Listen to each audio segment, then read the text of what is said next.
Shouldn't have had the 6 p.m. coffee. It's the 7 coffees before the 6 p.m. coffee. I think it's probably the issue. It's a good way to start. Sam, how many coffees have you had today? Only 3. Only 3 coffees. How many shots in those coffees? 10. 10 shots. The first You're one 10 shots deep. My Starbucks had 5 in this morning. You had a coffee with 5 shots in. 5 shots of espresso. I feel like that should be against the law. Well, as we Googled, probably is against the law. When we typed in the words, "How much caffeine can I drink before I die?" Yeah. Which is how you actually, start actually every a thing, day. if anyone's wondering. That's how you start every day. Every day. How just many to can I remind get away myself. with? My health anxiety kicks in. I've got another 65 Americanos to go. We're People fine. have food diaries. You have a coffee diary. It's That's the Thursday. thing. Like and I've already my had, coffee pal instead of my fitness pal. yeah, Something. I've already had 67 shots this week. You know the doomsday clock towards the death of the That world. is it's just your like, personal doomsday clock of it's just a caffeine kettle shots. that like explodes when I'm going to die. Yeah. Anyway, symbolism coffee with the most. ladies and famous gentlemen, name this of is the tea. No Music Podcast. We are here to try and help Nottingham musicians and musicians around the world, but And keep specifically you Nottingham. alive. And keep people alive by not drinking too much coffee. Yeah. We at Music exist to try and help Nottingham musicians, and this is just a way for us to try and do that. We're going to look at the biggest music industry stories of the past few weeks. We're going to look at the biggest social media stories of the past few weeks, and this guy's going to try and tell you how you can get rich off of some things that we haven't got official terms for. Have you heard as of well. Bitcoin? Have you heard of Bitcoin? Sorry to my friend in the smoking area last night. Yeah. I did not sign up for your $4,000 You course. thought he was giving you cutting edge investment advice. I do not take investment advice from someone that uses Snapchat. That's a hard rule. Never take investment advice after midnight. After midnight. Yeah. What's I the Ed mean, Sheeran line? Nothing good happens after 2. Yeah. No profitable good investment investments advice happen is after ever given 1 after a.m. midnight. So in today's episode, we're proper podcasters, look at that. We're going to talk about how you can get a bit of a TikTok master plan going without working too hard at it, some really efficient kind of low-hanging fruit bits and bobs. You're going to talk about some money, saucy money stuff. Saucy and money? Saucy It's not money. gonna go We're going to talk OnlyFans. about knots, of course, the most important topic of them all. We're going to talk about some of the amazing gigs that are coming up in October, some of the awesome opportunities for Nottingham musicians in knots as well over the next few weeks. And then we're going to talk about BBC Radio 1 and their new schedule, which is our first topic of the show. Yeah. Tell me more. Well, they always seem to make some changes in September, which I think align. It feels like the start of a new year for a lot of people, doesn't it? Back to school. Yeah. It's big. It feels like the start of a new year, often for music. For people to finish festivals, and the big gigs sort of start middle to late September. Yeah. And Radio 1 seems to always change their schedule. The reason I think it's worth chatting about from the new music perspective, and particularly from the artist at the start of their career perspective, which is what we care about, is there've been some pretty good changes from that perspective. You know, it's only 2 or 3 years ago that Annie Mac's show was 7 till 9, and then, you know, it was all higgledy-piggledy after that. Yep. Whereas now we've pretty much got this core 6 till 10, 4 hours, Monday to Thursday, of new music. So there's just more opportunity. Yep. So headlines, Annie is now Cara. And in that 6 till 8 slot that Annie had been in for the last year or two, and that's going to be as before a cross-genre new music show, more the latest new music from Bigger artists, which and then Jack Saunders, which is what we might talk about a little bit more, I think. Yeah. That's really good, not just because of the Nottingham bias towards Jack, but he's gone from 10 o'clock to 8 o'clock. Yeah, more people listening. And then the 2 lead features. So the hottest record, you know, it's not that long ago. The hottest record was 7:30, half an hour into the 7 o'clock show. It is now 6 o'clock on the dot. And I think it's every night. Yeah. Maybe not sure about Sunday, but Danny Howard is doing it on the Friday. Yep. And then Brucey, hottest record. Yep. Because from Charlie What's-Her-Face. Harley Hedges on Dance surname. Anthems. Yep. So hottest record now 6 o'clock every day, except for maybe the day of Sabbathing on Sunday, not sure about that. Clara, 6 till 8, Monday to Thursday. And then Jack, 8 till 10, Monday to kind of Thursday. Thursday's doing a slightly different show, the indie show, which I think is still new music orientated until like the last hour, and then it looks like he's going to have basically a bit of an indie disco party. Yeah. Franz Ferdinand times 7. So there's a couple of things that are great about Jack getting that slot, apart from its more prominence for new music, because before that was Ricky Melvin and Charlie, which is quite a pop show with a bit of one extra lean in terms of the playlist. Now you've got new music. Unsigned artists can definitely get played on that show. You do not need to be connected. You do not need to be signed. And Jack's quite an accessible artist, DJ. He wants it. He's one of those people that actively goes, send me new music because I want to hear it. He's passionate about new music. He loves being a part of an artist's journey. When we had him in the music workshop in March, he was talking about how he loves being a part of the journey. Through lockdown, he did his whole like community thing, is like Twitch streams where he'd listen to basically any music that got sent in, and he played it to his kind of community of dedicated new music listeners, and a lot of that made its way into Radio 1 as well. And yeah, he responds to a lot of things online as well. So we'll put his @ up on the screen. Yeah. But yeah, you can easily kind of @ Jack Saunders, and you got to be creative, don't become a stalker. But like, if you do it the right way and assuming your music is good, then yeah, one of the most important new music DJs in the country, arguably internationally, if you do the whole Radio 1's listen to around the world thing. You can get your music in front of. You obviously should still use the BBC Introducing Uploader, because that is a way to get it in. Yeah, it's an extra opportunity, not instead of. Yeah, so you should. I mean, baseline, every new tune you think is good enough to be played by a Radio 1 DJ, you should be uploading to BBC Introducing anyway, through the uploader. But that doesn't. You mean as a minimum, not as a minimum? Like you should be doing a baseline mix. Yes. Sorry, don't do your baseline remix. Sam's advice of the day. Everyone needs to do a baseline mix. I wonder who would be the best artist to do a baseline remix that you can't think of. Nottingham. Tory Sheard. The Sun, the Moon, and the Bassline mix. Sounds like the start of a play, doesn't it? Or a limerick. So to summarise, and you're going to put on the screen how, we got Cara Amfo now 6 till 8. Yep. She's probably a bit easier to get on the radar of, because her socials won't be as crazy as Annie Max. Yep. And then you got Jack 8 till 10. Monday to Thursday, an accessible person who wants you to send music, has got some Nottingham connections. So he's open wherever you are. Like if you're a new musician, Jack is achievable to get on his radar. Totally. But if you're from Nottingham, dropping some cheeky Nots mentions. Thank you very much. No cheeky worries. Nots mentions. There's a hashtag there. No, arbitrarily mention the arb. And yeah. A Radio 1 DJ is 13.2% pretty more likely much to every night music. he's on air, he'll put some kind of engagement feature on his Instagram story. Yeah. So whether it's like, send me your favorite tunes, whether it's like just a stupid question like, what's the most embarrassing thing that happened to you? But that is a way you can build a relationship with him. So if you've already sent the music and then you keep sending funny answers or interesting answers to these he wants engagement. It gives him content for the show, and he's going to start seeing your name keep popping up. He's going to keep seeing your picture popping up, which is just another quick, before we go into social stuff. Stop changing your username and your photo every week, because people don't remember who you are. People change their username. Yeah, a lot of the time. And just like, fair enough, obviously, when you're a new musician, you're working it out. You're trying to work out what you like and what sticks, which fair enough, do that now before you're mega famous. But arguably, when you're mega famous is when you can kind of get away with it, not when you're trying to establish yourself at the start. And I'd actually say more importantly is the picture, because what I'm talking about is people that have seen your name and picture pop up because you've answered their question or you've sent them their music. They're like, they might have listened to it for 20 seconds, gone, not responded, but they've got an awareness of you now. And then you interact a few more times, but you've got a different picture, that tiny thumbnail. They have no idea who you are, and they haven't remembered your name. So yeah, just a quick at school or at uni, you'd see someone's face, and it compiles over time, doesn't it? And you start to become aware of them. Yeah. If you're not seeing the same face, you can't do that. Exactly. So that's the big thing with the Radio 1 schedule, I think. On the BBC Introducing side of things, it's a little mix. They're down to an hour on Sundays, which is a shame, because I think it used to be 2 hours with Hugh Stevens. Yeah. And I think there was a time when it was Phil Taggart, Hugh Stevens, and what was it, Jen and Ali? Oh, gosh, the BBC Introducing show. So that's a little shame. Yeah. Good side of it is BBC Introducing Dance has got its own hour on a Thursday. Yeah. So we've gone from no dance show a couple of years ago to now there's a 1 hour dance show on a Thursday. I think actually in the old Annie Max slot where she started. So if you've thought BBC Introducing is only for bands and guitars, if you're a producer, there's now a dedicated 1 hour show on Thursday all across the country on Radio 1. And same again, entry point to that is BBC Introducing Uploader, but Jaguar is someone that is online, arguably even more accessible than Jack, just because like her numbers are a little bit lower because she's newer to the Radio 1 family.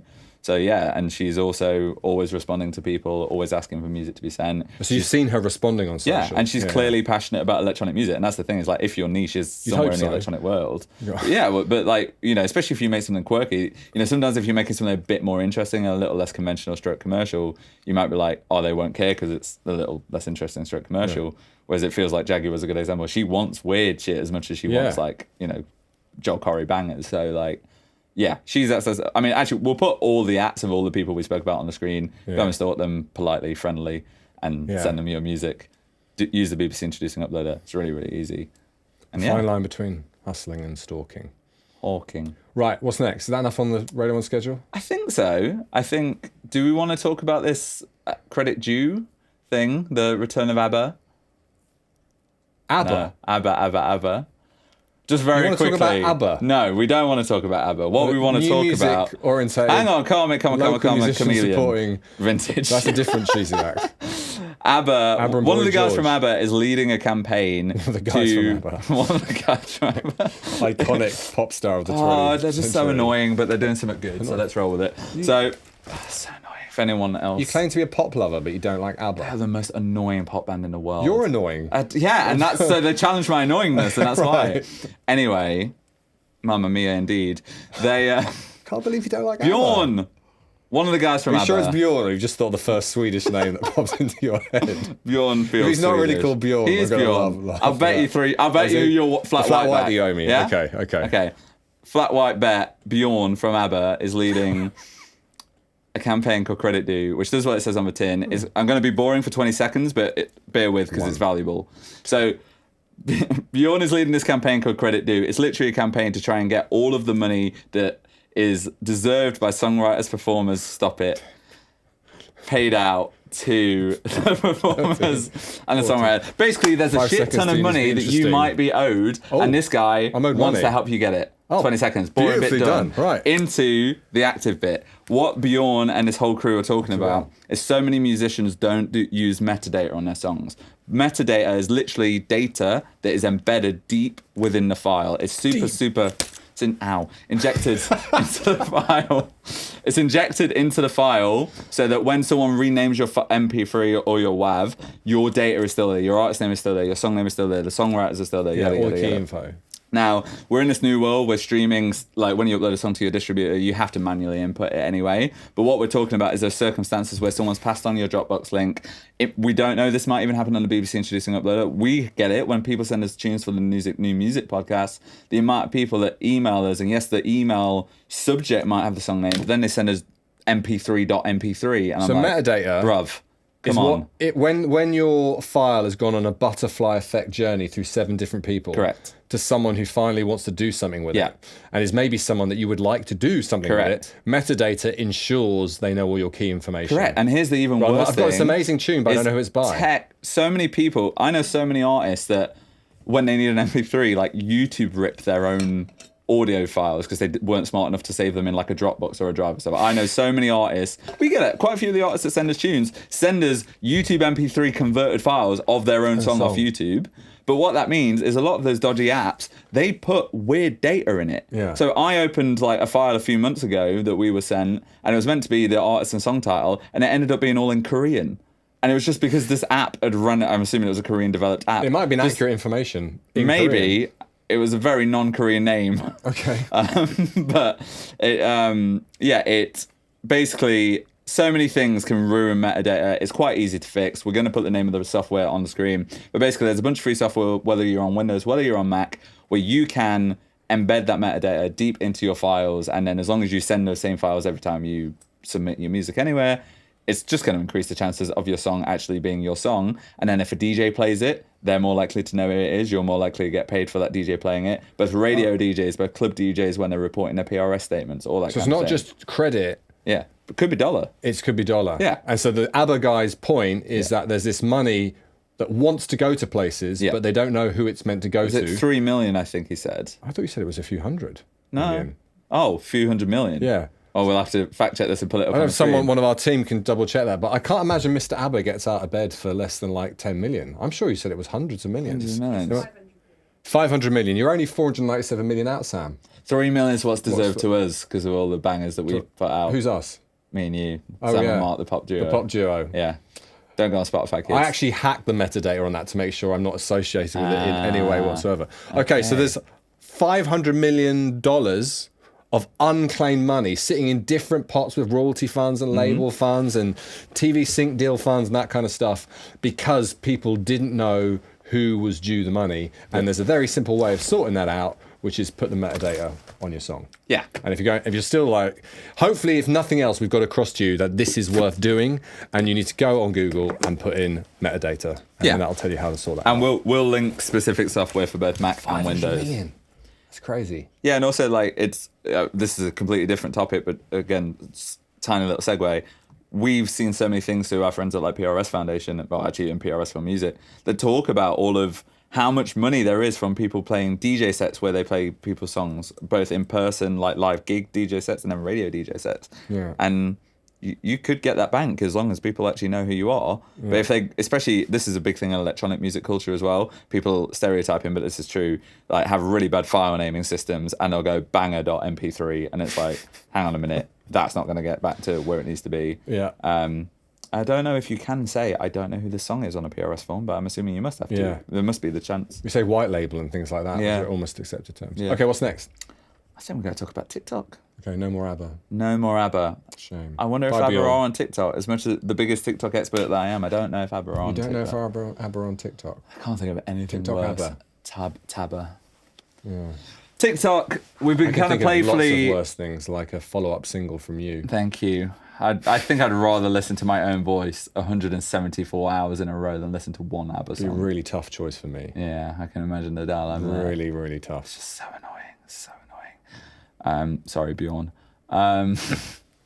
TikTok, we've been playfully throwing around this one-liner of there is no musician out there that should not be on TikTok.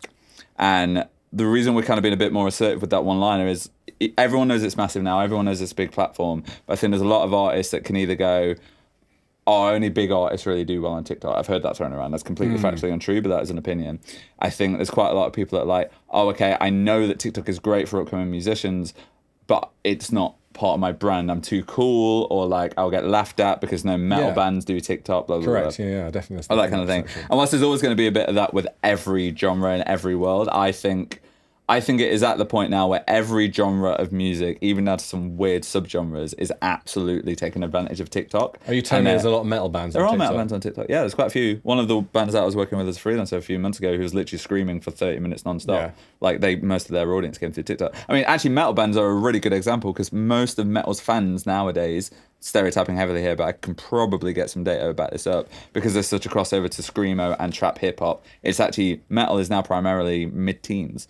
And I think it's a fair stereotype. It used to be a bit older than that, but like, I mean, that festival I went to, Alt London, which was a metal fest. That's the new fans. They're still going to have the heritage fans. Yeah. A 55-year-old who's into Metallica is not going to have stopped being into Metallica. Correct, but Metallica are on TikTok, I'm pretty sure, as an example. Are they? I'm pretty sure Metallica are on TikTok. They're probably they're rolling their eyes heavy at their management. Imagine someone in the team does that. Yeah, that's probably not Lars isn't getting up every morning thinking, 3 new TikToks I could see him doing the dancing. Yeah.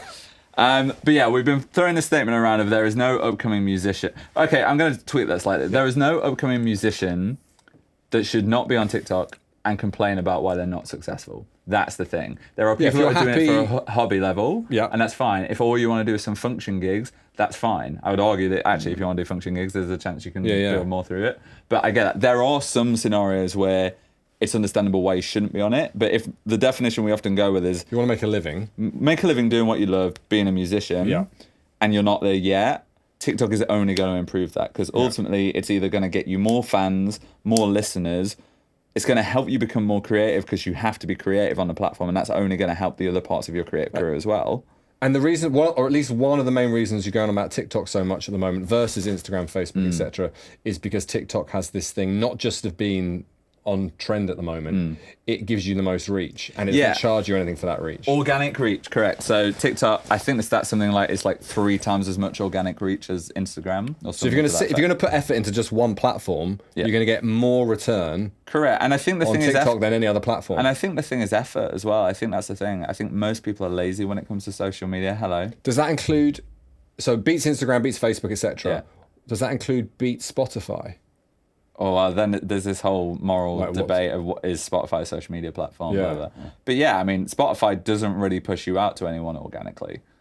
There are the playlists such as Release Radar and stuff, but they still require you to follow. The reason TikTok's amazing is you can get 1 million views and not have a single follower in theory, because TikTok pushes you out to people. So your effort is, it's also a question of it's worth putting in effort. TikTok right now, if ultimately you're thinking, how should I spend my time, my creativity, my band meetings, whatever it is, the time that you have that goes into your music career, yes, some of it should be on practicing writing songs. Don't forget that bit. But the rest of it... Yeah, we're talking the business bit. Obviously, you need to write great songs, perform them really well. The business bit should only really be going on TikTok. Only? Yeah, I mean, you should still have a platform on all the other, a presence on all the other platforms. You should have an Instagram account, you should have a Twitter account, you should have a Facebook account.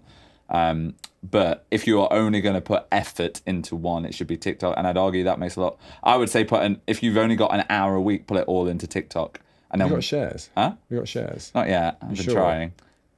Let's focus just on that, let's say, hour or 2 hours a day that a musician spends on the career development part of their life. Put to one side songwriting, performing. It's an assumption that you love that, you're putting your heart and soul into that, and you're doing it to a decent standard. If you're realistically dreaming, you can make a living from music. That 1 to 2 hours that you're doing on the business part of the music business, the industry part of the music industry, you're saying quite strongly the vast majority of that should be spent on TikTok right now, that's where you'll get your best return on investment. Yeah, well, this is assuming that they haven't got millions of pounds to spend on creative. Yeah, we're talking about effort rather than having money to spend. So TikTok is, number one, the best place for return on investment with no money. As I said, there are countless people that have no followers, have not paid a penny to TikTok, and have millions of views, millions of pieces of engagement, and then obviously a percentage of that's going to cross over into streams, into followers on other social media platforms, all that kind of thing. But let me break it down. The few reasons why you should care about TikTok. One is, you don't have to pay to do really, really well. Two is it's all about, it rewards niches, it rewards creativity. On Instagram, you're like, I don't look like this fit model, why is it not doing well? Or I don't sound like Joel Corey, why is this not doing well? TikTok is all about the opposite of that. In fact, most of TikTok is so powerful because the algorithm is a terrifying sign of how powerful AI is becoming, because within about 3 seconds it can work out what you like and what you're into. Your quirks rather than delivering you this homogenized. Yeah, and that's before you get to the fact of the data stuff. Is if you start by making a TikTok account now and you've given your permission to being tracked across the web like most people have on all their other social media apps, then you will open TikTok and you will see musicians you like. Like, it will just already know what to feed you. And then you'll engage with that and it will give you similar musicians. Blah, blah, blah, blah. But the flip of that, then, as a musician, is TikTok knows who to introduce you to. Correct, 100%. Almost. So TikTok acts like Tinder, like an informed, accurate dating app. I mean, regardless of being a musician, just any human should find it fascinating to look at how the TikTok algorithm works, because it literally picks up how many seconds of a video you've watched, how quickly you swipe past it, what type of person's in it, is it brunette, is it a blonde person, like literally all those kind of things, and just does all of this in the cloud and then feeds it back to you. It is absolutely fascinating. Okay. Have we said enough about TikTok? I'm so hungry. You are basically saying, with quite a lot of passion, but also rarely for you, you've actually got a lot of data and facts, vague idea and power, like true facts, not fake. The opposite of fake news, real news. Right now, if you want to make a living from your music, you should be on TikTok. Writing good songs. You should be dedicating time to learning about TikTok. You should be spending an hour every day for at least a few weeks learning how it works. You should be learning from artists in your niche, and then you should be doing the same. You should ideally be posting 3 to 5 a day, which means you should be spending like an hour or 2 every day creating them. Right, let's talk about that next time, because that's opening up 3 to 5. I think you were getting people on board until you said that, and then you just lost them. 3 to 5 a day. Well, ultimately, it's all about the learning it first, because yes, it feels crazy to say make 3 to 5 things a day, but ultimately, some people spend an hour editing one photo to make themselves look fitter for Instagram. It's like, it's no different to that. It's just I don't think too many of our start of their career musicians are doing that. Do you? Yeah, I think. Okay, if you are doing that, if you are a musician dreaming of making a living from music and you are wasting an hour a day editing one photo for Instagram, then we can passionately, with data, say you are much more likely to get to the place where you want of making a living from music by spending that time on TikTok for 2 key reasons. It's going to introduce you to new fans. Correct. And it's going to increase the chances of getting on the radar of somebody important who can help your career if you would like them to. Correct. And just final point on that, we've spoken to many industry people of significance who have all said, this should be obvious by now, but just to back it up, that is where they are looking for new artists now. There are other places, obviously, but that is one of the key places, to the point that some of the significant industry people we know are like, we literally have full-time roles now of people that just basically scroll TikTok all day looking for, I mean, this is not that weird, bearing in mind major labels have all said they hire meme like the major labels all have 2 or 3 people who literally make Instagram memes all day. So it's not that weird. It's just the new landscape of social media. Well, it's called A&R. But instead it's just the modern. Well, A&R means finding literally. artist repertoire. it's interpreted as the person who discovers music. Correct, and yeah. that might traditionally have meant going off your arse and going to a gig or listening to a Radio 1 show. Now it's just sideways Tinder. Yeah. Yeah. Should we tell them how I can make some money? Go on then. No, you need to help them out with that one. I think you just have. I mean, that's what TikTok's about. To be fair, TikTok is about how you can obviously build an audience, which will help you make money. Now, speaking specifically on you've made some banging tunes, you've maybe developed a bit of a small audience. How can you, in this joyous new world we live in with so many opportunities, how can you capitalize on them? You're going to tell them a little bit about some of these new technologies that can help them do that, right? You mean the NFT Bitcoin disco-verse? Yes, disco. The thing we don't even. This is so early days. We're not even sure what to call it. I guess it might have been like being around in the 90s, and someone first said, "Have you heard of a website?" And then, "Have you heard of email?" Like they're really interconnected, but they are distinct things. Yeah. So I guess Bitcoin is the thing pretty much everyone's heard of. Correct. And maybe this year NFTs has been the thing that's gone crazy. Yeah. So we want to. And it's useful for us as well to get our heads around it. We want to really help artists at the start of their career. Understand how this stuff is somewhere between already helpful to going to be helpful and important. Yeah. Like, so with TikTok, you've been saying you need to get on TikTok now. Yeah. This might be a little bit more of this is where you want to be in the next 6 to 12 months. Yep. And remember, everything we talk about is through the lens of 1,000 fans theory. Yep. Getting that first 1,000 fans, which is much discussed, is a really good starting base to getting to that place of making a living from your music, which is that's our wish and hope for everyone listening right now. Yep. If you are a musician and you're passionate about it and you're good, then we're trying to help you with the industry business bits. Yep. You've gone on about TikTok. Yep. You've told them how their mate Bjorn wants them to help them get the money they're actually already owed. Yep. So what's going on in this crazy world that we don't even know what to call? Yeah. Tell us. I think there's 4 main areas. Let's maybe do a little bit of an overview for this show, and then maybe in future shows we'll start to delve into specific areas. Idiot's Guide. There's probably 4, arguably, and it is very arguable, 4 main areas. There's what I think we can call digital merch. Yep. Of which NFTs are the most famous so far. Yeah. And that's quite simply, there's going to be more stuff that you can sell to your fans. Yeah. You might be able to sell some of this stuff for more money than you're used to selling a t-shirt or a hoodie. Yeah. And then this is arguably the most exciting bit. If you do go on to be quite successful, and that bit of digital merch is resold, you get more money. Yeah. So it's like, imagine when you've done a gig and you've sold a t-shirt or a hoodie, and that was at the Bodega, and then 18 months later, you're big enough to play Rock City, and so people as cheeky bastards are selling that stuff on eBay for 3 times as much. Yep. You get some of that money. Every time it's sold on. Every time, forever. Yeah. So the digital merch side of this world is going to open up the opportunity to sell more stuff, potentially for money, and keep getting money for the rest of your life. Yep. That's kind of exciting, isn't it? Yeah, that's really exciting. So if we can all work together to try and work out where the best ways of doing that are and help you do that, that is going to increase the chances of getting to that 1,000 fans place. Yep.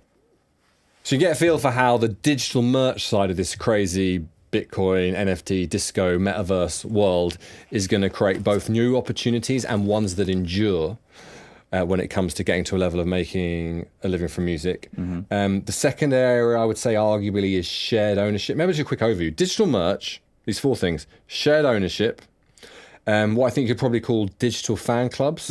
Yeah, I like that. And then finally, maybe mini payments. So I've gone into a bit of detail on the digital merch side of thing, and I think it'll be something that come up, particularly the NFTs side of things, non-fungible tokens. I don't want to get too distracted by the sort of geeky technical side of it. The main thing is the benefit. What can the musician get can it do for you? Yeah. You know that you and I have talked about before, like benefits over features. So like a feature is going, oh, yes, Mr. Nahirny, this car is amazing because it's got some super Tesla battery engine created out of Hadron Collider technology using a unique metal that you can only get off an asteroid that passes Saturn every 75 years. You're like, what's it going to do for me? Oh, it's going to make it 50% less likely you die in a crash and increase your chances of getting laid. Like, that's what you want to know. You want the benefits, not things. So NFTs, you could go like, they are this and that, and blockchain. Yep. Like, they're going to create more things that you can sell. Just digital versions of t-shirts. Yep. and hoodies, etc. Yep. Shared ownership, we traditionally musically have been in this world where you have to do a record deal, do a publishing deal. Yep. It's going to create this shared ownership possibility where you can potentially do a 10% record deal and a 20% publishing deal, and then maybe do 20% with your mum. Yeah. And then give 40% to your fans, keep percent. Do you see what I mean? You can share the things that used to be binary, deal or no deal, are now going to be shared fractional. Digital fan clubs. You were telling me the other day about you were part of Hadouken's fan club back in like 2009 or something, where, get this, kids, bands would write you a letter. It was great. And send it physically to your address. I had a VIP pass to their venues. It's always been bling since year, which I bling couldn't since year go 7 because I was too young, which was really useful. And you were in Hadouken's VIP club when you were 12 years old. Literally. Bangers there. And fan clubs basically fell out of fashion, I think. I mean, I think some of the more established bands might still have them with older audiences. But basically, we moved on. Savage Garden still have one. We moved on. Savage Garden. I wrote to Savage Garden. It was like 5 years ago. You wrote to Savage Garden? Yeah. I was having like a Mo Day. I wrote to Darren Hayes from Savage Garden. You wrote Savage Garden a letter? No, an email. But it was still... What did it say? Dear Savage Garden, today I'm feeling emotional. This girl did not speak to me. Thank you. And then only 5 years ago. No, and then the singer from Savage Garden followed me on everything. This is not when you're having a depressing day at 14 3/4. In your 20s, you wrote to Savage Garden. Yeah, they've got bangers, man.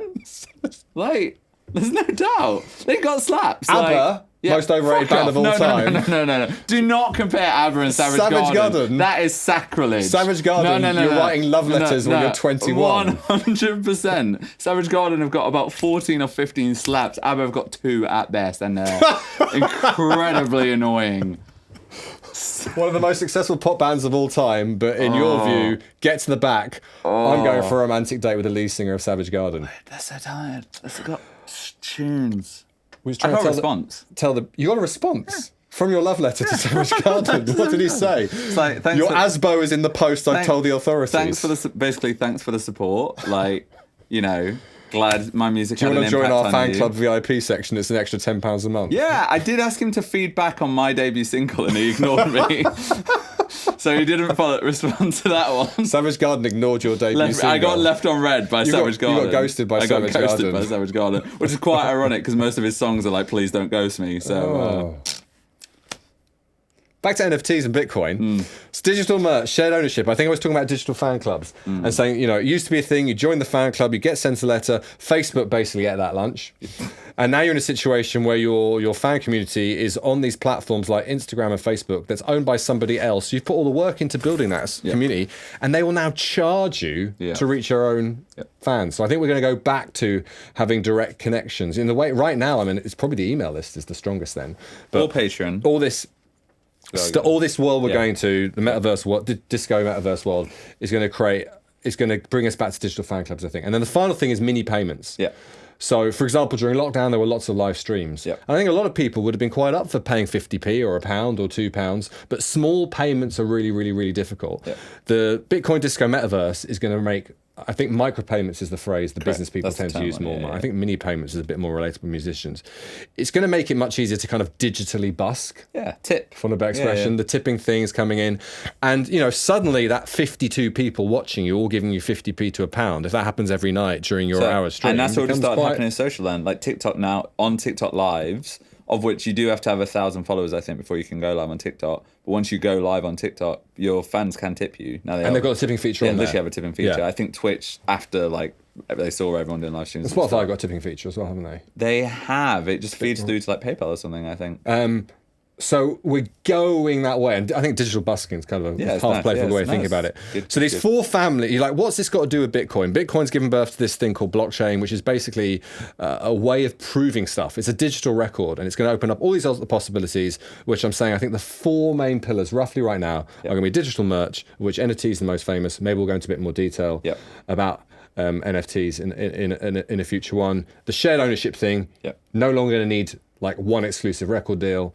The digital fan clubs, back to the old days where the band you love communicate with you directly with no Zuckerberg in the middle. And then finally this mini payments thing. But we could see a world not that far away, like 3-4 years, where your fan club almost becomes a way of fans becoming like shareholders almost in you as an artist. They invest in you as an artist, essentially. Yeah. Like if for some, this is going to really take a lot to get your head around, but if for some invest in my strange reason, someone listened to that monstrosity that you put out as your debut single. We're just going to interject 5 years after the baseline remix is lack of constructive feedback from Savage Garden. Thank you. Someone was moved by that. Either, emotionally, they actually liked the record, or thought this guy's got something. Have you heard about tokens? Yeah. They could buy a token, and they could buy a Nahirny token. And that actually opens up a double thing. It means not only can people buy your stuff because they support you, they can almost start to buy your stuff as a business decision. Like, I think this artist has got some potential, so I want to buy a Nahirny token. Yeah. And when we've done advice videos on the making a living thing, one of the things we've talked about half playfully is, if you live in a poor area, go and do some gigs in a rich area, because 100 fans that are rich gets you a lot closer to the making a living level than 100 fans who aren't rich. Yep. And suddenly all these possibilities being opened up by this tech create more opportunities if you can find those first couple of rich fans. So that you could have had hardly anyone respond to your... Oh, you did have hardly anyone respond to your tune. But if just one of them had been that jokey rich Arabian prince is like, this Nahirny guy's got talent, I'm going to buy a Nahirny token for $1,000, they could have done. And then a couple of Brazilian princes come in with $500. I think I'm going off on a little bit.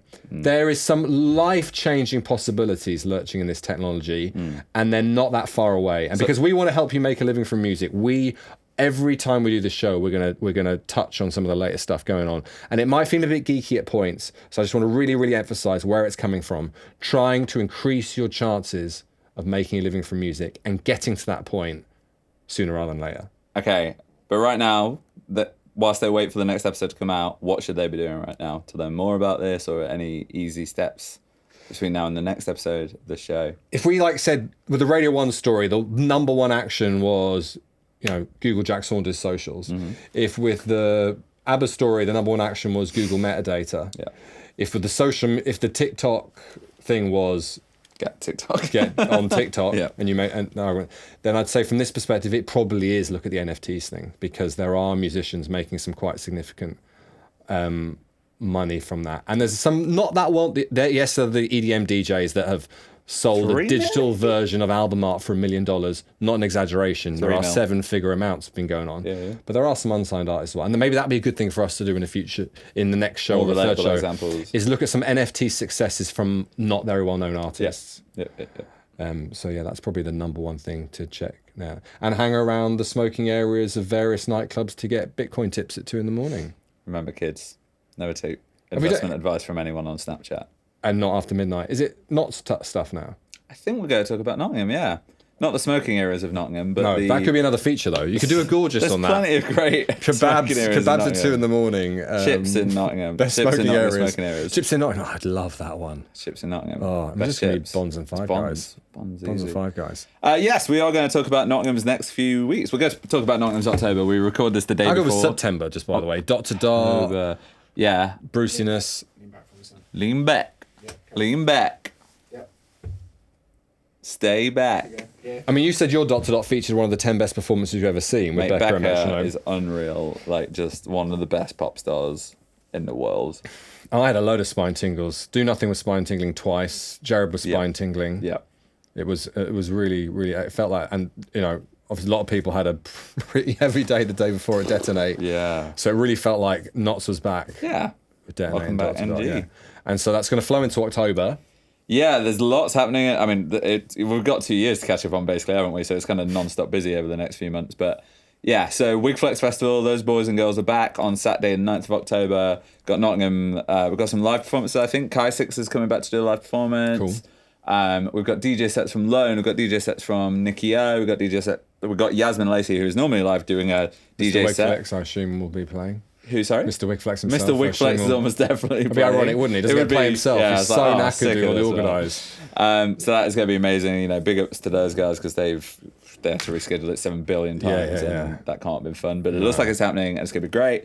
That same weekend, that's the Saturday, the Sunday, Circle of Light are back. Their year 3 showcase. Circle of Light being the kind of mentorship program that takes musicians and nuts across all different abilities and ages and makes them a super group and puts them with some of Nottingham's finest, like Emily Mackis, to write some banging tunes, and then they go and... The Emily Mackis types are doing the mentoring. So they're mentoring generally younger, very much at the start of the career artists, getting mentored by people like Emily, Nina Smith types. I don't know if Nina is one of them who've had some... general mentors who's had some experience, some success. And every year they do a showcase, like first proper gig of the first proper live performances of those songs that they've written the past few months. And also, is it contemporary this time? Nottingham contemporary, that'd be really cool. I think that'll really work. So that's the Sunday, so that's a vibrant weekend. And then throughout the month there's headline shows from a few significant Nottingham artists. Amber Run, they're back at Rescue Rooms. The artist that I just said was one of the top 10 performances I've ever seen. Becca is back. That is sold out. She's doing a headline show at Rough Trade, but if you're going to start Rough Trade, maybe you can politely buy a ticket. Get them to put an extension on. They've got like 3 or 4 weeks to build. They've got 3 or 4 floors. Room. Come on, Sam, sort it out. Yeah. Move floor. You haven't seen move venues, not move floors. No, literally. We've gone into the roof. Yeah, like drill a hole in the floor so you can look down from the floor. Has that ever happened? A venue sold out so far in advance and it's owned by some guy with too much money. He's like, I'm going to build an extension. So I can get more there must be in. like a house party or something type vibe. Rock City built more of a balcony in like 2 months of the summer to like sort their thing out. It's like that. So October is looking vibrant, and that's before you get to the fact that so many of the classic, like the main open mics in Nottingham, are all back up and running now. So most nights of the week there is a selection of Nottingham's finest playing open mics all across Nottingham City Centre. What about gigs by people that you aren't madly in love with? You've just gone Amber Run and Becca. I'm so passionate about Nottingham music, Mark, that I'm just madly in love with them all. So there's Kookakamara's have got a bodega, haven't they? Yeah, and that's always sold out, I think, or close to. Yes, it's close to selling out. So that'd be quite vibey. Yeah, that'd be. We saw them at Dodge Start. They were fucking insane. Like, just so. Yeah. I was a little scared because I walked in and I didn't realise they were on. And I was, rah! And I was like, oh, okay, cool. Unknown Era, I think, are doing... Ooh, I don't know about this. What they're saying? I'm pretty sure Unknown Era are doing a big show in October. Oh, well, if it is, it's going to confirm come on the screen. Yeah. Yes or no? Place your bets now. Well, they normally do one towards the end of the year. Their big like Unknown Era, Unknown Fest or whatever they call it. Yeah. And I mean, they're obviously one of Nottingham's best live bands, so no matter where or what they're doing, incredible live. So just a really, really vibrant October, really. Just the Melonics, yes, they've got their headline show Friday the 8th. God, it's that weekend. So you got Melonics doing their debut headline show at the Chapel on the Friday, Wigflix on the Saturday, and Circle of Light on the Sunday. So that's a heavy weekend. Full Craig David vibes. Need to chill on this Monday. Craig David. Some good diversity in there as well. Great. Melonics, is that the right pronunciation? Melonics. We'll have to ask him. We'll get ask them tomorrow when we film the video that will be out in a few days, pre-sale peeps. But basically every weekend and actually quite a few of the weekdays of October, there is something exciting Nottingham music-wise happening. Yeah. And that's before you get to, like I say, the open mics, the classic Nottingham artists supporting bigger artists that are playing, because basically every venue in Nottingham is fully booked until like December the 24th now.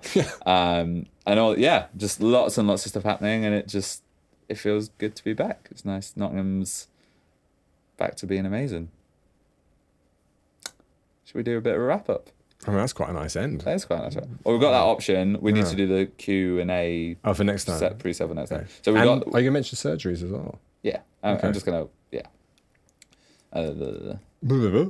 So guys, this is the first show, but one thing that we really want to do, the show exists to try and help you as Nottingham musicians, so we want to give you guys the chance to get involved and ask your questions. It's also not like the first show in that it's not completely random us starting to talk about this stuff. One of the main reasons we started doing the show, doing workshops. One of the main reasons we did the show was because we kept getting asked loads of questions, and we would say answers like we have done in the show. And you couldn't be bothered to edit advice videos. You're like, so boring. Like, let's just sit down and have a chat. Yeah, man.